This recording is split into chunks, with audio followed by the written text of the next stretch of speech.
Good evening. This is Daily Recall for August 14th, 2026. I'm Tom Stoukas coming to you from Sarnia, Ontario.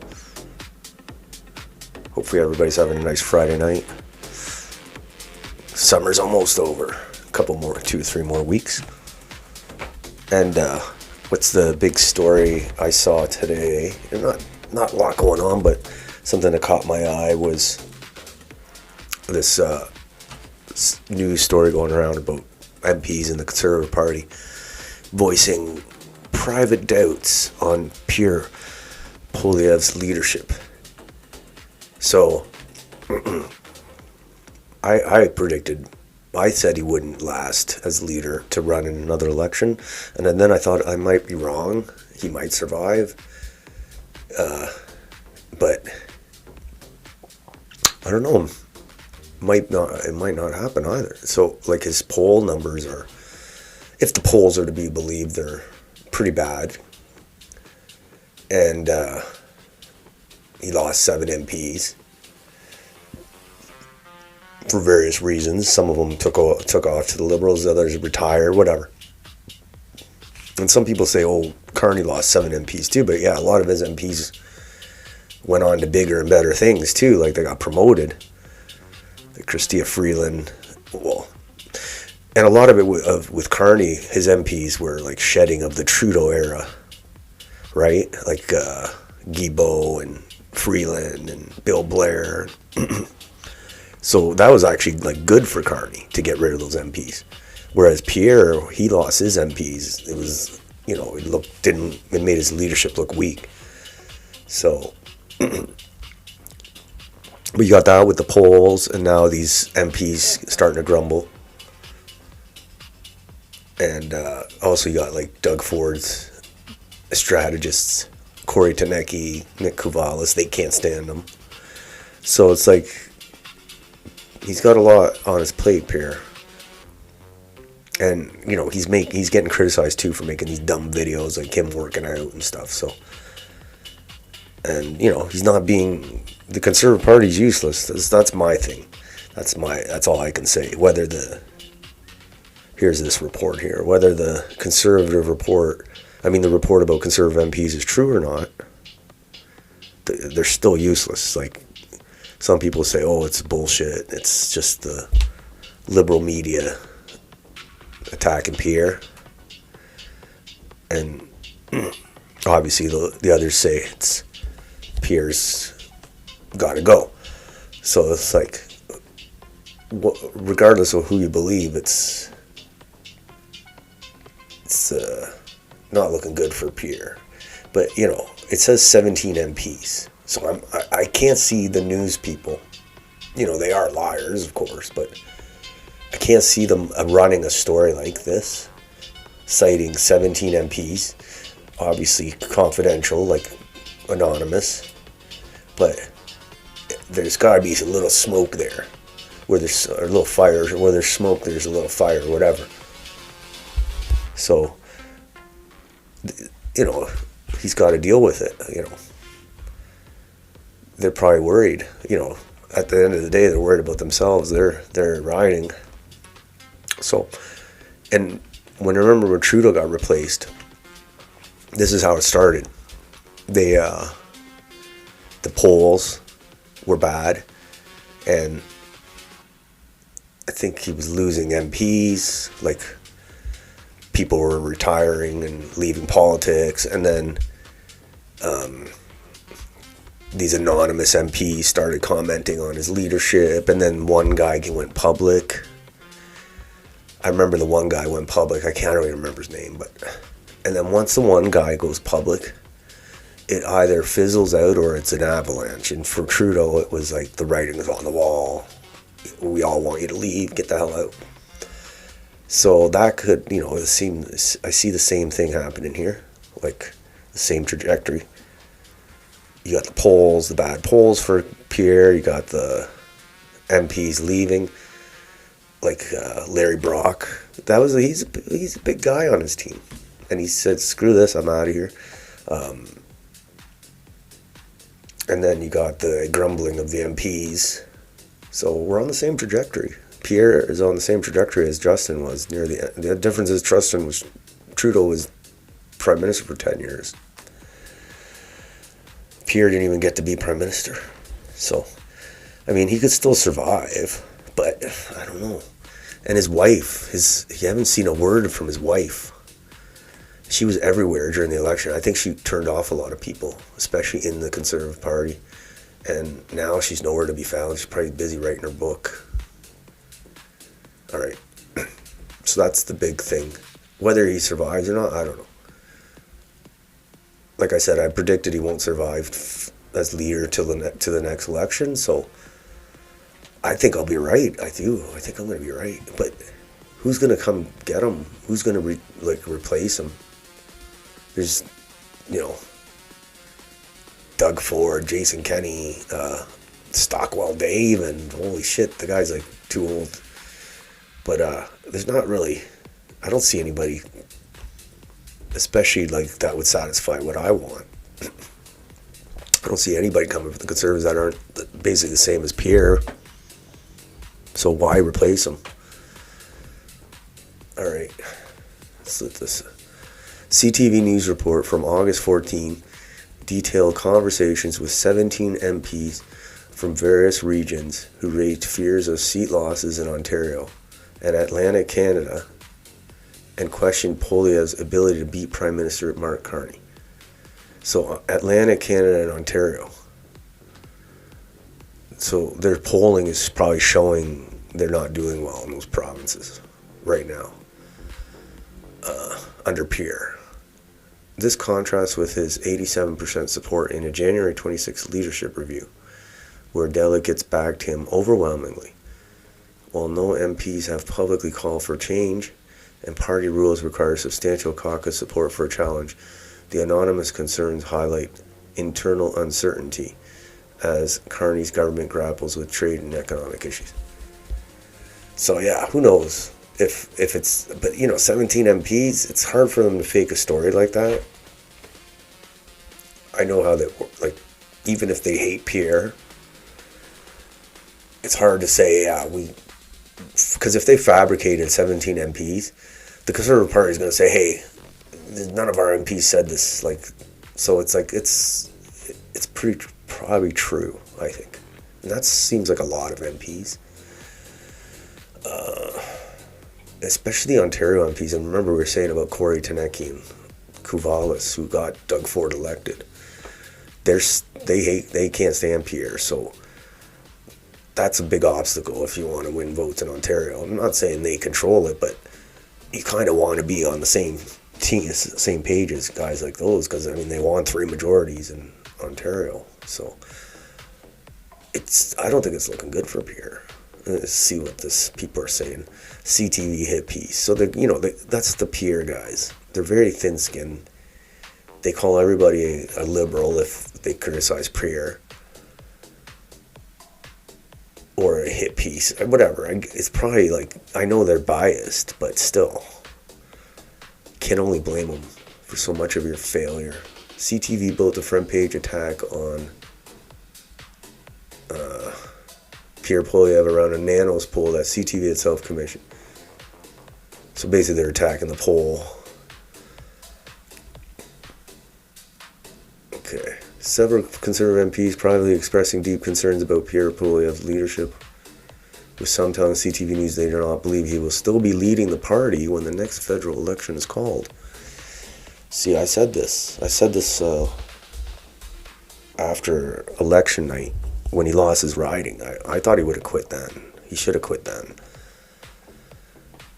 He broke the convention. Usually when a party leader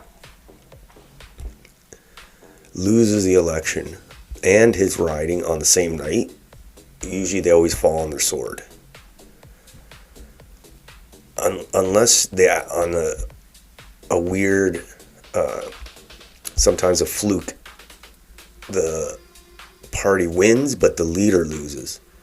Then maybe he can say, hey, I'm going to come stay on. But if you lose the election and your seat, usually in Canadian politics, they are out that night. They're done. But I was pretty surprised when he stayed on. And then he went for that by-election. Like, he basically had to waste the whole summer going for the by-election. And that's when I think he should have quit. If he quits now or within the next few months, it basically means this whole year and a half was a waste of time for the Conservative Party. He should have quit that night, the election night. Pull the trigger, fall on your sword, be a man. So it's a different story if he won his by-election and then went on to become prime minister. It'd be like a really good comeback story. But if he stayed on just because he was too stubborn and didn't know any other job to do besides politics, then he totally wasted 2 years of his party's time. So we'll see. That's the way. Either way, it's going to go that way. It'd either be a Rocky Balboa comeback or wasted everybody's time. Let's watch this report. CTV News spoke with 17 Conservative MPs from all regions of the country, and several Conservative MPs are privately expressing concerns about Pierre Poilievre's leadership. CTV News spoke with 17 Conservative MPs from all regions of the country, and all were granted anonymity to speak candidly about the party's challenges. They were asked about a recent Nanos poll commissioned by CTV News, which concluded that Prime Minister Mark Carney has, quote, no obvious challenger when presented with a list of Conservative politicians. All but 2 of the MPs agreed with that assessment. 5 MPs pointed to Ontario as a particular problem area, saying some Conservative voters have warmed to Carney and his leadership. So, yeah, I don't know. It was kind of weird the way they mentioned, like, all but 2 agreed with that. I don't know what that they're trying. So I think it's I think the substance is there. The MPs are basically wink wink saying, hey, this is what we think, without actually saying it. But who knows? So that's it. That's Pierre. We'll see how he responds to that. I'm sure he'll get asked about this the next time he takes questions. Okay. Here's Mark Nixon. Complete horseshit. No Conservatives worried about losing their seat. Are the Liberals thinking about calling a snap election? Is this why we're getting all the fake polls and now this? All right. So yeah, a lot of the Pierre supporters are calling the story BS. Okay. A lot of them say it's not true, whatever. Yeah. What's this? Reagan Watts. Mr. Poilievre's numbers have been sinking faster than kettleball in Lake Ontario.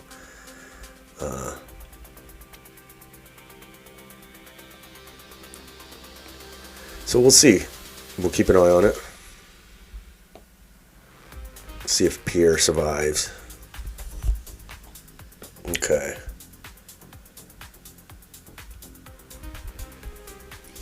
So that was the major, I think, thing that caught my eye. Let's see what else happened today.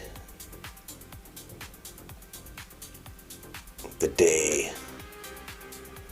Okay, first story here. Hurry up with the press scrum. We got to get on those flights to Jamaica to stalk Bonnie Crombie. Yeah, it's kind of, the story came out that Doug Ford sent a dude to Jamaica to spy on Bonnie Crombie, who's on vacation after winning the Liberal leadership. You know, you win, it's a tough leadership race, whatever, it's a grind, you want to go relax. So someone was there, I don't know why, just to see how she got drunk and stupid, maybe, I don't know. But it's kind of weird, it's creepy. He's going to do that. Doug Ford's going to spy on her. He's going to spy on all of us. Like he tried doing during COVID. He wanted to stop all of us. Do random stops in the street by police. So, spying, why not? Spy on her, spy on all of us.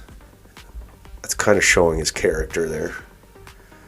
Creepy, eh? I wonder if Bonnie Crombie did anything bad in Jamaica. Alright. Next. Canada deported 3,323 Indian nationals during the first 6 months of 2026. Look at that lined up. I don't know if that's AI. I don't know. We need to do more. We can do more. We can do better. But it's not bad. It's not a bad news story for a change. They have to go back. I think the Carney's realizing it's, liberals. They're very calculated. They don't care about. They just care about winning, and I think they know the Indians are dragging them. Too many Indians dragging them down. Hopefully, but we have to increase those numbers. We can't sit on those numbers. Next. Oh, here's Doug Ford. Reporters press Doug Ford on the Ontario PC party sending a spy to Jamaica to surveil Bonnie Crombie. I don't approve of it, but let's see. Thank you for the question. Premier, you say you're not... Premier Ford, good morning. Ahmed El Look at this guy, fat, suntan, you mentioned Donald Trump Jabba. quite a bit this morning. So I want to ask you about something the opposition is describing as Trump-style politics.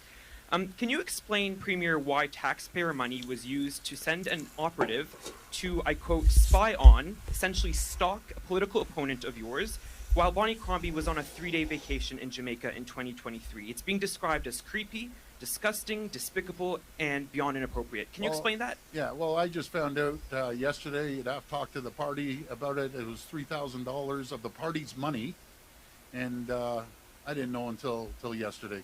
But talked to the party. I don't approve of it, but here nor there, that was $3,000 of the party's money. But thank you for the question. Premier, you say you weren't aware of it. You're the leader of the Ontario PC party. If you didn't know that your political operation was sending someone overseas to spy on a political opponent, who's running the show? And does I don't know absolve you of responsibility for something that your own staff did?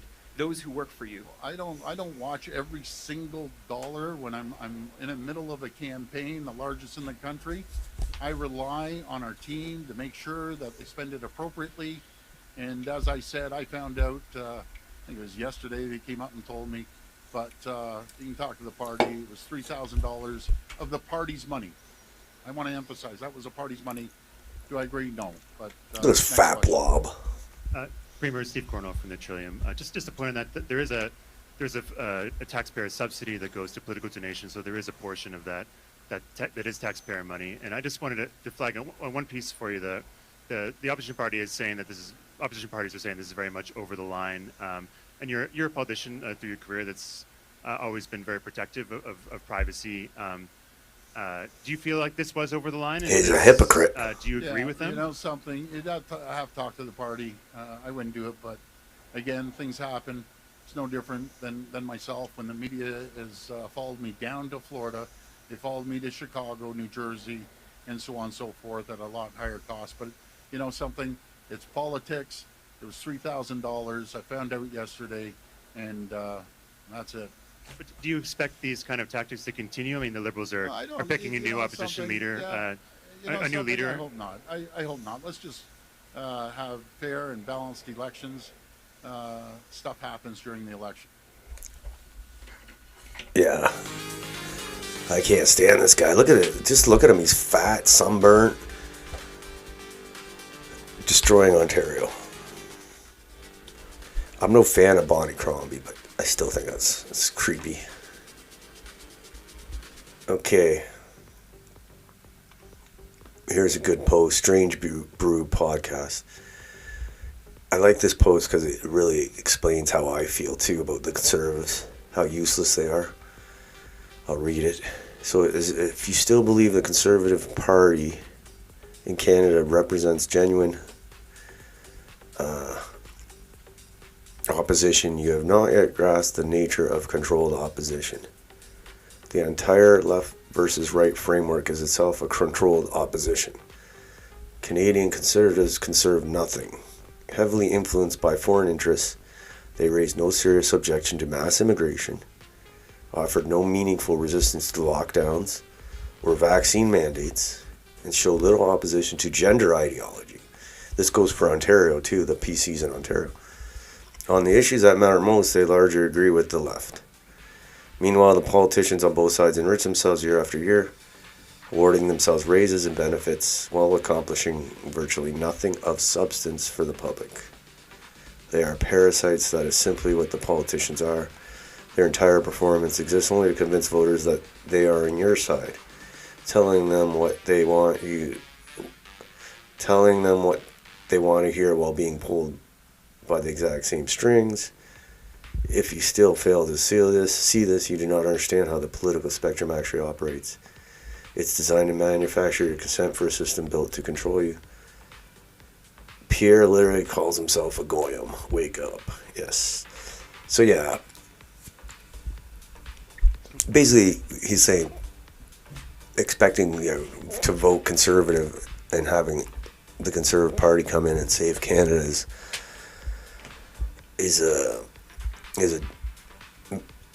it's not going to happen. They're part of the problem.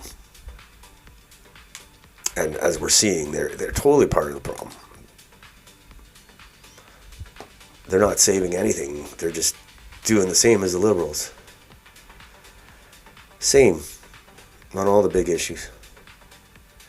Next, Canada's growing illegal dumping problem and the individuals behind it.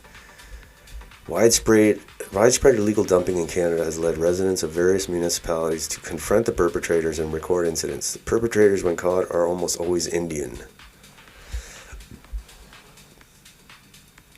Alright, I don't get Juno News, I don't subscribe, but I've seen all these videos, and there's lots of times when they don't get caught. And it's just like, you've seen the videos in India, how they just dump garbage everywhere. And not just in India, but in like Africa and whatever other shithole country that's piles of garbage. I don't understand it. England is a big problem too with all their Indians. But it's like we have such an efficient system. The dump is so easy to use. You literally just drive the dump.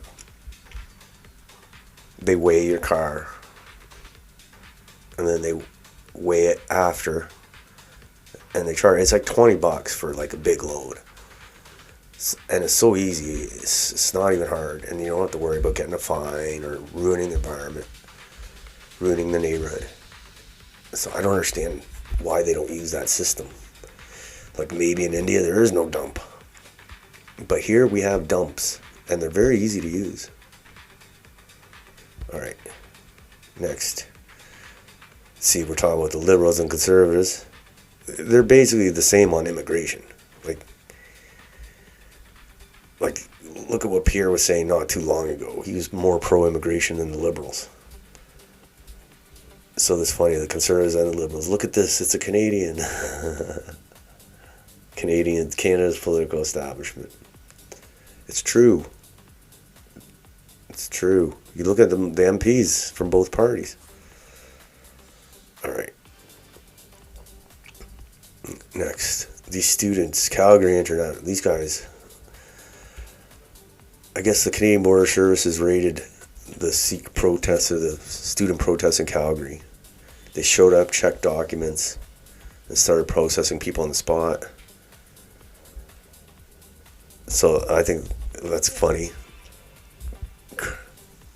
And they're saying that Carney's totally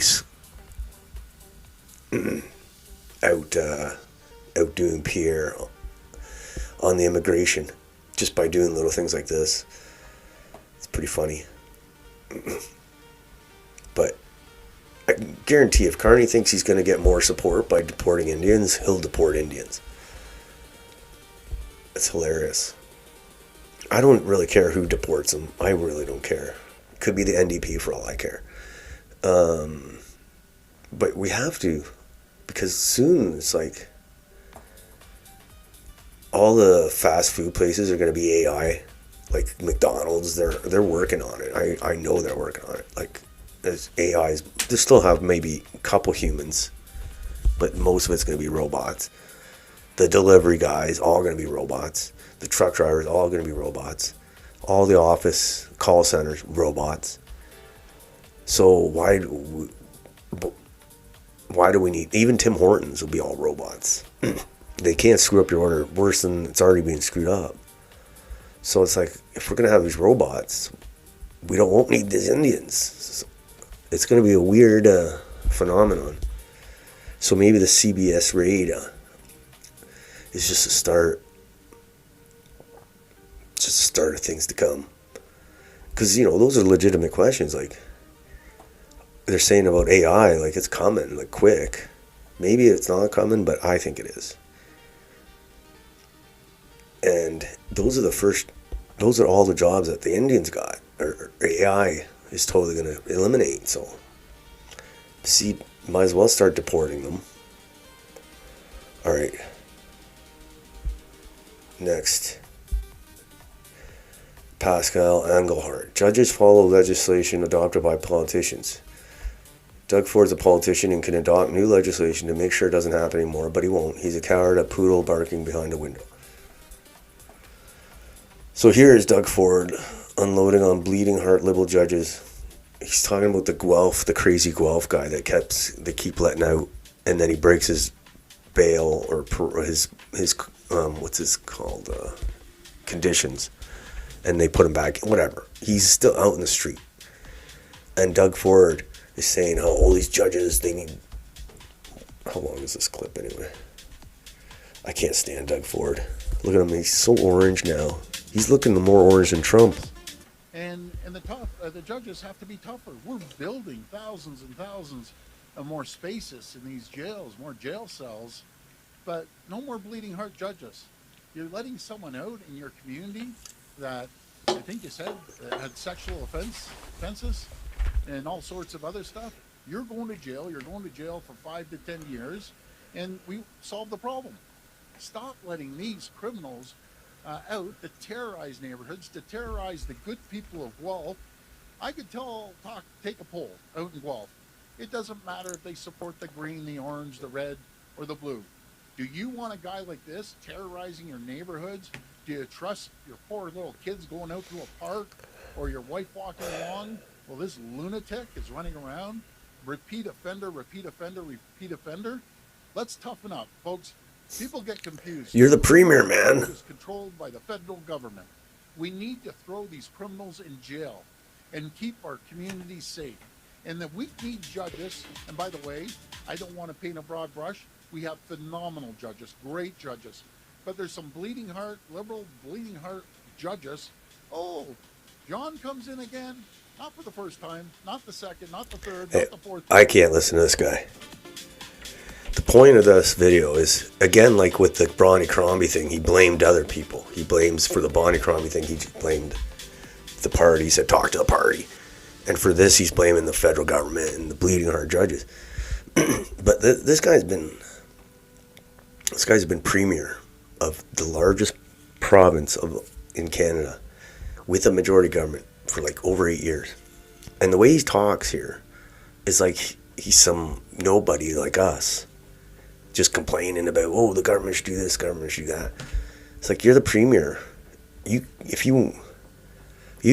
This Guelph guy, this crazy Guelph dude who can't be deported to his shithole country, pretty sure the premier with a majority government can find a way to keep him off the street. If you really tried hard enough, I'm sure there's a way to get him off the street. You're going to blame the judges and the federal government. He acts like he has no power. You're literally the premier. And when it comes to legislation, you literally have a majority. So he just talks the talk, but he doesn't do anything. So yeah, I said that. He's a premier with a majority government, yet he acts like he's one of us who has zero power to fix things like this. And he does this on a lot of issues, like the bail thing and whatever. Now he's trying to make it harder for whatever. He's been premier for 8 years, and things have been worse than ever. Next. All right, next. I remember this one last summer. Water park on the East Coast. This guy got charged for being a pervert. Actually, sexual assault. 2 women and a minor in a hot tub at Moncton's Magic Mountain Water Park in July 2024. Okay, so that's 2 years ago.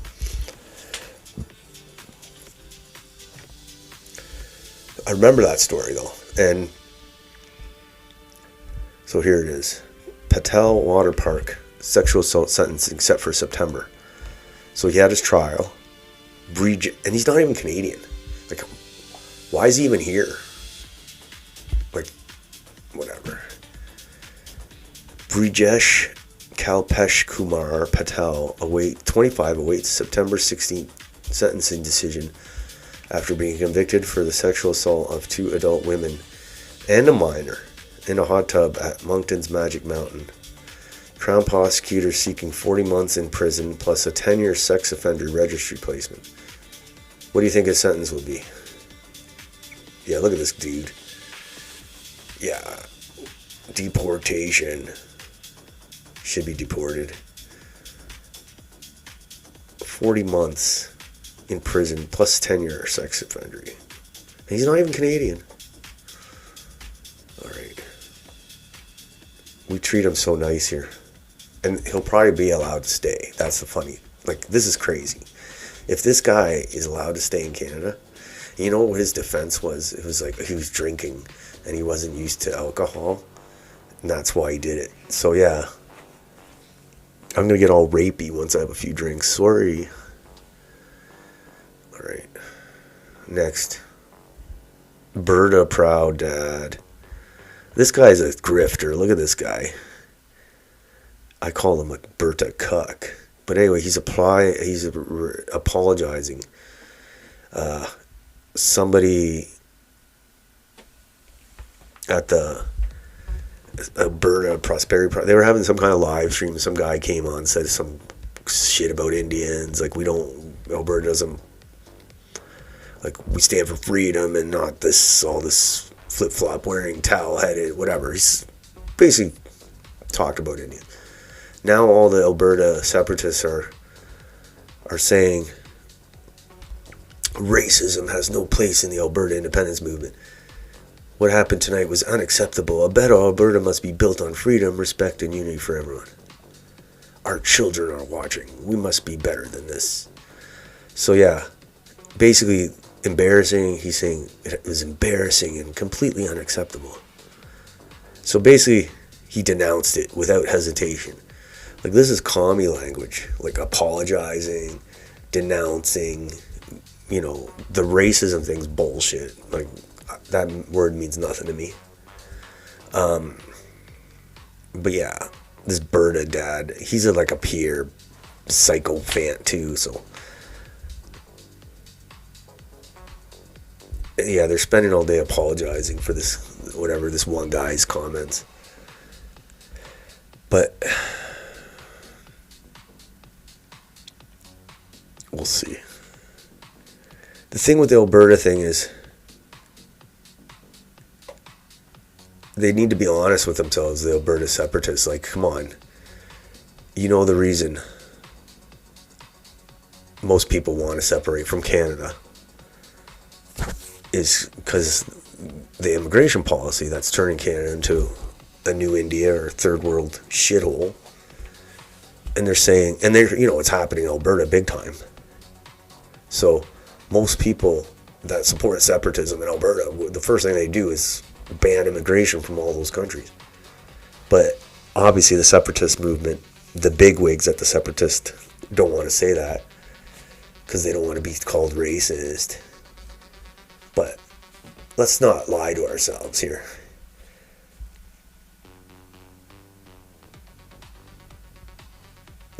They should be honest with themselves. Most support separation because they don't want their province turned into third world shithole filled with Indians, Africans, Muslims. separating from Canada just for economic reasons is it's a waste of time, because yeah, you're gonna be separate from Canada, you're still gonna be a third world shithole, or you're gonna be part of the States, which is turning into a third world shithole. So it's like immigration should be like the top topic with the separation movement. But if the separatist leaders don't have the balls to talk about immigration, they're just going to talk about oil. Yeah, the oil policy, they've been bitching about oil policy for 50 years, since the 80s. They haven't separated. The immigration thing is the thing that's the key driver, but they don't even want to talk about it. So, and then they shriek about one guy talking about this is Alberta Prosperity Project apologizing, does not condone or tolerate what was said. We are disappointed they were made from a platform we provide. So they're basically bowing down to the commies. So that's your Alberta separatist movement. But like, come on, let's not fool ourselves.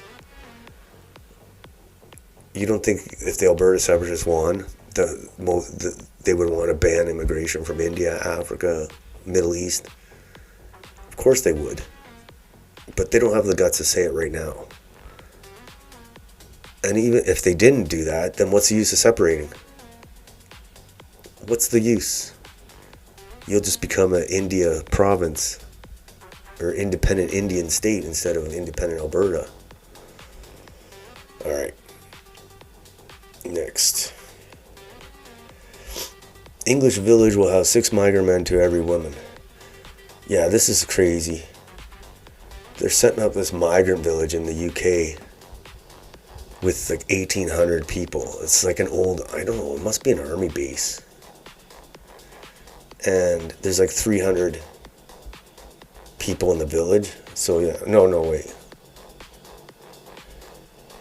3,700 people into 3 former militaries. 3,750 people into 3 former military sites near a village as it tries to empty asylum hotels.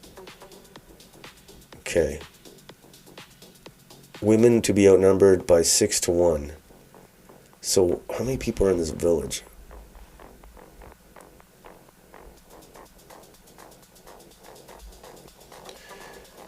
Sorry. A quiet North Yorkshire village of roughly 600 people is said to be flooded with around 1,200 single adult male asylum seekers at a nearby disused Air Force base.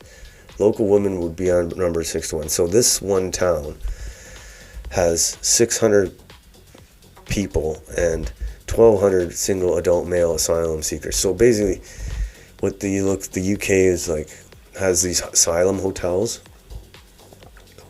and they're just transferring them out to these old military bases near these towns.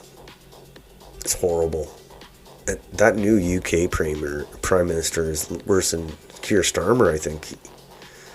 He's like, every part of UK has to do their share in taking all these guys. And they're doing it here in Canada too. They bought a migrant hotel in Pickering. They opened another one for 50-something people in, I don't know where, Simcoe. I think Simcoe. So it's like, they're going to start putting this in Canada everywhere. Like spreading the migrants coming over. That's crazy. Could you imagine? Your village. Can't even go outside. All right, this is the story. This is the Indian guy from the water park. Remember this picture? I remember this picture. Look at this guy. He needs to eat some beef, man. This guy needs a steak. Look at this muscle. No muscles on this guy. So, here's more on Mr. Patel. He's born in India and here on a work permit. So he's a temporary worker. Why is he even here still? Like, seriously, he should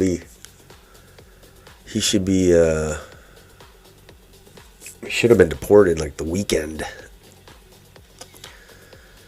He's been found guilty of groping women and girls at a water park. Should not be controversial to say he should receive a mandatory minimum sentence at the very least and then immediately deported back to India. So he's a temporary worker. Why are we keeping this guy? He should be deported. We'll have to hopefully we'll hear what the judge gives him. What is that? September, right? So we'll find out. Next. I like this cartoon because it's got the flags of all the countries that are moving in lockstep with these policies, destroying the country, calling everybody who complains about it racist, aborting children right up till birth, importing tons of hostile immigrants, disarming legal, law-abiding citizens. It's crazy. Every country is the same. We have a lot of people like this in Sarnia. Too many. Easily brainwashed. Okay. There's Pierre again. We saw this one already. Some believing he will not be leading. They do not believe he'll still be leading the party when the next federal election is called. I predicted that. We'll see if I'm right. Alright. We'll see if I'm right. Anyway, that's it for tonight. Some interesting stuff. We'll see. We'll see where it all leads. But that Alberta thing, it's kind of funny how they're kind of fighting over not being called racist and this and that, but remember I said the referendum in October, they wouldn't have enough time to do this cohesive campaign, and you're already seeing the kind of infighting within the separatist kind of camps. And I think Danielle Smith caught him flat-footed when she called for that referendum on a referendum, whatever, in October, but we'll see how it plays out. But they just need to be honest with themselves. It's about immigration. It's not oil, it's immigration. Anyway, that's it for tonight. We'll see you tomorrow night, August 15th. Until then, have a nice night.